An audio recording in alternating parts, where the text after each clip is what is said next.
اور اس گھر میں ہمارے سوائے ایک دودھ پیتی بچی ہے، اس لیے ہونا ہو ان پیسوں کو ضرور امام صاحب نے اٹھائے ہوں گے اور وہی ان پیسوں کو چرا کر لے گئے ہوں گے۔ یہ سوچ کر اس شخص کو امام صاحب پر بڑا غصہ آیا اور اپنی بیوی سے کہنے لگا کہ ہم نے تو امام صاحب کو اس مبارک اور بابرکت مہینے میں اتنی اچھی دعوت کروائی، مگر اس امام نے ہمیں بدلے میں یہ صلہ دیا۔ خیر، ان لوگوں نے شرم کے مارے امام صاحب کو پیسوں کے بارے میں پوچھنا مناسب نہیں سمجھا، مگر وہ اس دن کے بعد سے اس امام صاحب سے کترانے لگا۔ دوستو، اس واقعے کو پورا 1 سال بیت گیا۔ پھر رمضان کے مہینے میں اسی گھر میں امام صاحب کی دعوت کی باری آ گئی۔ شوہر نے بیتے رمضان کے واقعے کو سامنے رکھتے ہوئے بیوی سے مشورہ کیا کہ ہم اس بار امام صاحب کی دعوت نہیں کریں گے، مگر اس کی بیوی اچھی تھی، وہ اپنے شوہر سے بولی کہ ہو سکتا ہے امام صاحب کی اس دن کوئی پریشانی یا مجبوری رہی ہوگی، اس لیے انہوں نے وہ پیسے اٹھا لیے ہوں، ہمیں ان کو معاف کر دینا چاہیے اور اس بار بھی ان کی دعوت کرنی چاہیے۔ دوستو، شوہر نے اپنی بیوی کی بات مان لی اور امام صاحب کو اس بار بھی دعوت کروائی۔ شام کے وقت امام صاحب آئے اور جب انہوں نے کھانا کھا لیا تو پھر اس شخص نے امام صاحب سے کہا، امام صاحب، کیا آپ نے کبھی یہ محسوس کیا کہ پچھلے رمضان سے میں آپ سے کترا رہا ہوں؟ تو امام صاحب نے کہا کہ مجھے معلوم ہے۔ اس کے بعد اس شخص نے امام صاحب سے کہا کہ امام صاحب، میں آپ سے کچھ پوچھنا چاہتا ہوں، آپ اس کا جواب صحیح سے دیجیے گا۔ تو امام صاحب نے کہا جی پوچھیں۔ اس شخص نے کہا کہ پچھلی بار میری بیوی دسترخوان کے پاس کچھ پیسے رکھ کر بھول گئی تھی، مگر اس کے بعد جب اس نے اپنے پیسے ڈھونڈے تو وہاں پر نہیں ملے اور آپ کے سوائے ہمارے گھر پر کوئی بھی نہیں آیا تھا، اس لیے ہمیں لگتا ہے کہ وہ پیسے آپ نے ہی اٹھا لیے ہوں۔ کیا آپ نے اٹھائے تھے وہ پیسے؟ تو یہ سن کر امام صاحب نے فوراً جواب دیا کہ جی ہاں، وہ پیسے میں نے ہی اٹھائے تھے۔ یہ سن کر اس شخص کے ہوش اڑ گئے۔ امام صاحب نے اس کو بتایا کہ اس روز میں نے دسترخوان کے قریب میں کچھ نوٹوں کو بکھرتے ہوئے دیکھا، کھڑکی بھی کھلی ہوئی تھی اور پنکھا بھی چل رہا تھا، مجھے لگا کہ کہیں یہ پیسے باہر اڑ نہ جائیں، اس لیے میں نے ان نوٹوں کو جمع کر کے اٹھا لیا۔ اتنا کہہ کر وہ امام صاحب اپنا سر جھکا کر رونے لگے۔ یہ دیکھ کر میاں بیوی دونوں پریشان ہوئے اور پوچھنے لگے، امام صاحب کیا بات ہو گئی، آپ رو کیوں رہے؟ تو امام صاحب نے کہا کہ میں اس بات پر نہیں رو رہا ہوں کہ آپ لوگوں نے مجھ پر الزام لگایا، شک کیا، آپ لوگوں نے مجھے بے عزت کیا، بلکہ میں اس بات کی وجہ سے رو رہا ہوں کہ آج اس بات کو پورا 1 سال بیت چکا ہے اور اس 1 سال میں تمہارے گھر میں کسی نے بھی قرآن پاک کو چھوا تک نہیں۔ اگر کوئی ایک بار بھی صرف قرآن پاک کو کھول بھی لیتا تو تمہیں تمہارے وہ پیسے مل جاتے۔ اتنا سنتے ہی وہ شخص دوڑتا ہوا گھر میں رکھی قرآن پاک کے پاس گیا اور جلدی سے اس کو کھول کر دیکھا تو قرآن پاک میں وہ سارے پیسے موجود تھے۔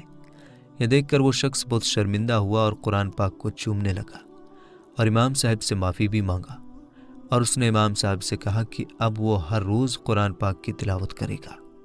تو دوستو، اب ہم بتاتے ہیں کہ حضرت علی نے فرمایا کھانا کھاتے وقت ایک غلطی کبھی مت کرنا۔ اس کے بعد ہم آپ کو بتائیں گے کہ شادی کی رات ایک شوہر نے اپنی بیوی کو 4 باتیں بتائی۔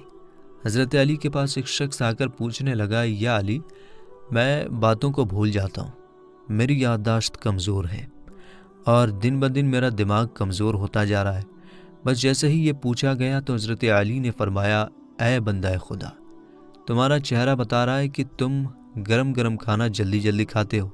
یاد رکھنا، جو انسان گرم گرم کھانا جلدی جلدی کھاتا ہے تو اس کا دماغ کمزور ہو جاتا ہے اور جسمانی بیماریاں وجود پر اختیار رکھتی ہیں اور یوں وہ باتوں کو بھولنا شروع کر دیتا ہے۔ تو وہ شخص پوچھنے لگا، یا علی، میں کس طرح سے کھانا کھاؤں جس سے میرے دماغ اور جسم کو صحیح فائدہ ملے؟ تو حضرت امام علی نے فرمایا، کھانا کھانے سے پہلے اللہ کا نام لے کر کھایا کرو، کھانا بیٹھ کر کھایا کرو، سیدھے ہاتھ سے کھایا کرو، اور کھانا ٹھنڈا کر کے چھوٹے چھوٹے نوالے توڑ کر منہ میں ڈالا کرو اور خوب چبایا کرو، اور کھانا کھانے کے فوراً بعد پیٹ بھر کر پانی نہ پیا کرو۔ یاد رکھنا، اللہ نے رزق میں شفا، برکت اور رحمت کو پوشیدہ کیا۔ جو انسان صحیح طرح سے کھانا کھاتا ہے اور کھانے کے بعد اللہ کا شکر ادا کرتا ہے تو وہ کھانا اس کے جسم کے لیے شفا بھی بن جاتا ہے اور دوا بھی بن جاتا ہے اور برکت اور رحمت کی ضمانت بھی بن جاتا ہے۔ تو دوستو، اب ہم آپ کو بتاتے ہیں کہ شادی کی پہلی رات شوہر نے اپنی بیوی کو 4 باتیں بتائی۔ ایک شوہر نے پہلی ہی ملاقات میں اپنی بیوی کو یہ نصیحت کی کہ میری زندگی میں آئی ہو تو ان 4 باتوں کا دھیان رکھنا۔ نمبر 1، مجھے آپ سے محبت ہے، اس لیے میں نے آپ سے شادی کی۔ اگر تم مجھے پسند نہیں ہوتی تو میں نکاح کے ذریعے تمہیں اپنے گھر میں نہیں لاتا، اور میں ایک انسان ہوں، فرشتہ نہیں۔ اگر مجھ سے کبھی کوئی غلطی ہو جائے تو صبر کر لینا اور چھوٹی موٹی باتوں کو نظر انداز کر دینا۔ نمبر 2، مجھے ڈھول کی طرح نہ بجانا۔ بیوی نے پوچھا اس کا کیا مطلب؟ شوہر نے کہا کہ اگر میں غصے میں ہوں تو مجھے اس وقت کوئی جواب نہیں دینا۔ دوستو، اگر مرد غصے میں ہو اور عورت نظر انداز کر جائے، یا پھر عورت غصے میں ہو تو مرد نظر انداز کر جائے، تو یہی بہتر ہے۔ دونوں کا ایک وقت میں غصہ کرنا، غصہ ہونا ایسے ہے جیسے ایک رسی کو دونوں طرف سے کھینچنا۔